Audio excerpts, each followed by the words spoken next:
A quick reminder of the example that we had in our second episode. When you opened your Instagram, you found a picture of your best friends hanging out together, having a great time without you knowing it. And we talked about what was your negative thought or thoughts when you were triggered by the situation. You started with what? In a very shocking, surprising way. And then, why wasn't I invited? Then, did I do anything to upset them? Don't they like me anymore?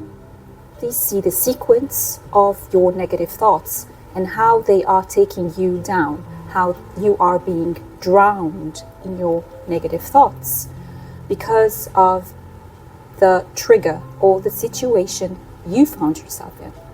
And then after that, you started thinking, they don't like me anymore? I'm such a loser. Nobody cares about me. Nobody loves me.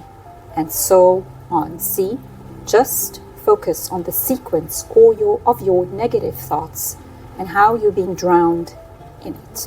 Now again, a quick reminder of a simple thought record that I showed you in second episode, and what to do about it was the sections A's, B, and C's. So quick, the A was the trigger, the situation you found yourself in. The B was the beliefs, which were your negative automatic thoughts. And the C was led by the B, which is the consequence. The consequence, again, are your moods, your emotions, or your feelings that were triggered by your negative automatic thoughts. Now, tonight, we're going to go to section D, which is the dispute.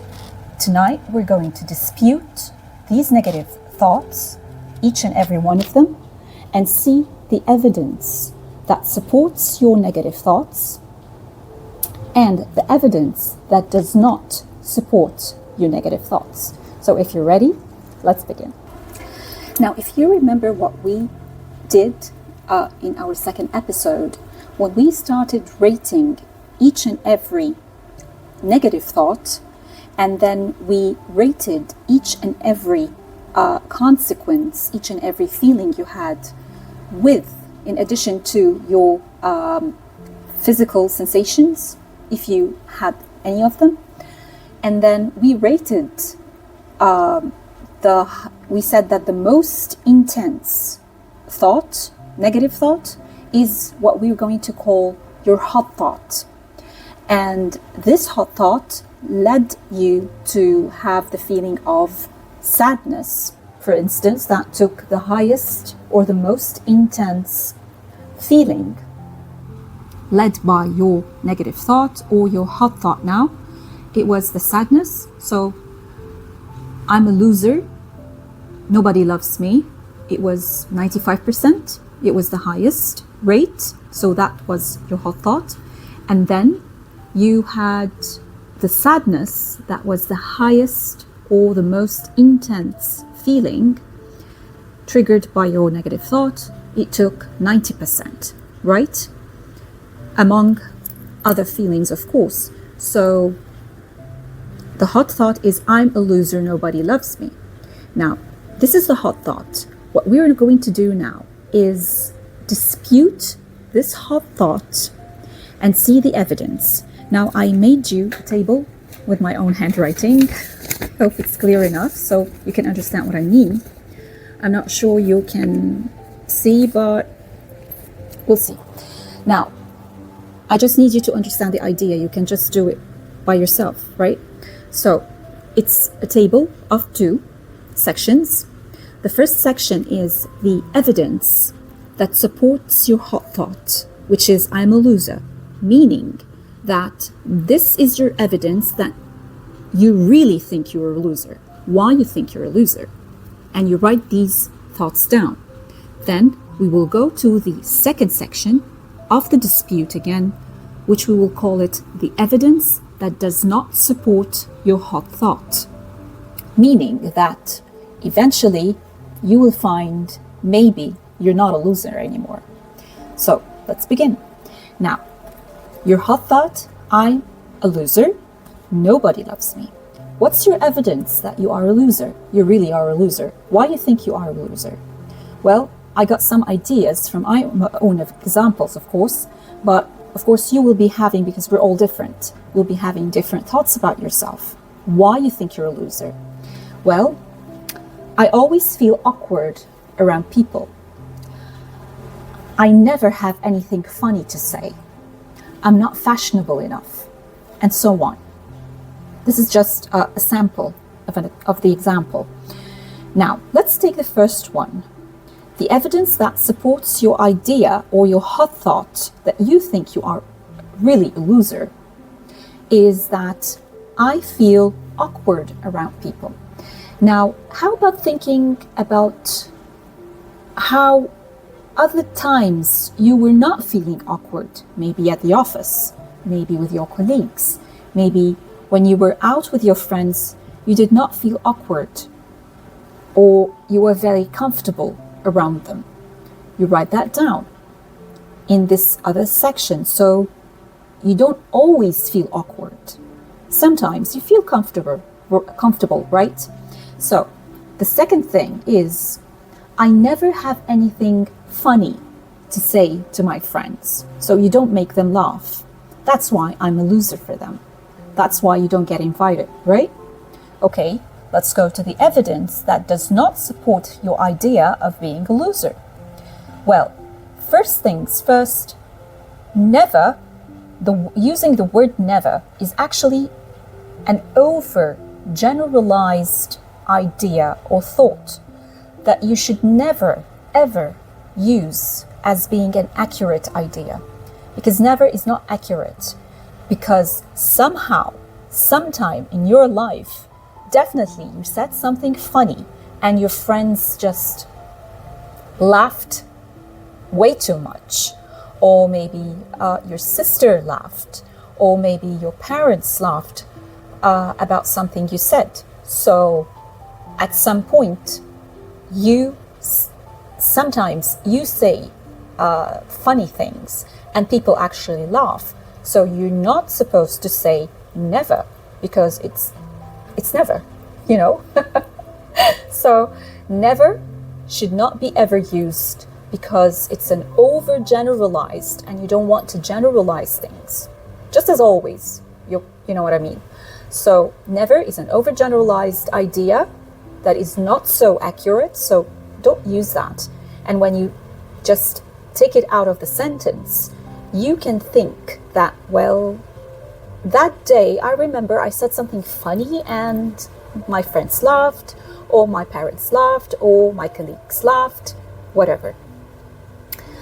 A third idea, it's our last, I promise, I'm not fashionable enough for my friends, so that's why I'm a loser.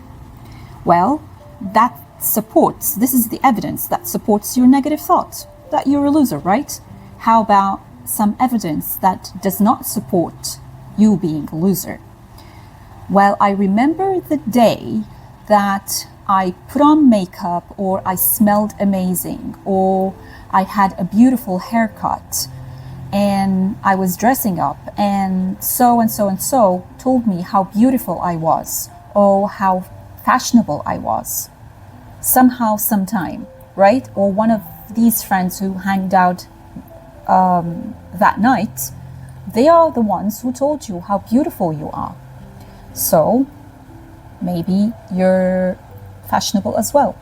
You don't have to be fashionable all the time, but you were fashionable at some time, and yes, your friends see that you are fashionable, or you got the taste, you know. So this is the evidence. So this is how you dispute your hot thought. I'm a loser. Of course, again, please, if you haven't watched my second episode, please go back and you will understand what I'm talking about, to help yourself know and understand from where you're having these negative thoughts, how to challenge them, and then how to dispute them in the right ways. Now, guys, we need to understand that thoughts are not facts. They're just thoughts. So when we dispute our hot thoughts, as we did, we're not denying the reality of the situation, but rather we're looking closely to the evidence and to see how accurate our negative thoughts are. And the moment we identify them and dispute them and see that these evidence are not that accurate, we are actually modifying them to be better in reality. And so we will notice generally the improvement in our moods and our feelings. So after going through all the disputing thing and the whole thought record and doing all the work that is needed, as we explained before, all you need is the last step for you to see how improving or how much improvement you're having is going back after finishing everything. You just need to go back to your hot thought and re-rate it again. So as in I'm a loser, nobody loves me, it was 95%. After disputing and seeing and looking at the evidence and going through it, we will find that your hot thought is now not 95%, it's become 75%, which is a major improvement. Does that mean that the negative thought is completely over? No, it's not. It's still there, but there is major improvement. And then we go back and re-rate our C section, which is the moods, the emotions, and the feelings. For instance, the sadness that had that was the most intense, you will find that it went from 90% into like 60%, and that's a major improvement, and so on. The more you do that, the more you're helping your brain and your mind to reframe your negative thoughts into more balanced thoughts, more positive thoughts, and not let these negative thoughts impact your feelings or your moods in every trigger or every situation. So the negative thoughts are still there. It's real. It's a reality, but it's in your hands to change this reality to a better one, to a more balanced one. Now I'm done with this kind of addiction, which is being addicted to negative thinking, and how to challenge them and how to dispute these kinds of thoughts and try to change your reality into a better one by changing your way of thinking and changing your negative thoughts into more balanced ones. And as I explained to you how to go through them using your thought record, and I mentioned before in the second and the first episode about how important to have a thought record or diary.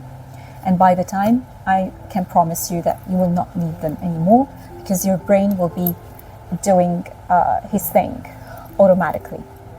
But as we always say, guys, everything needs practice, never by night. Everything needs you to do the effort, make the effort, and help yourself. And of course, if things are still unclear for you, or you cannot identify your negative thoughts and from where they're coming, or you're still struggling in filling out your thought record and going through it, please feel free to reach out, and I will send you my WhatsApp, and you can join me on any sessions or my addiction program, and I can help you with that. By the end of this video, I'd like to thank you so much for watching, and I'll see you next time.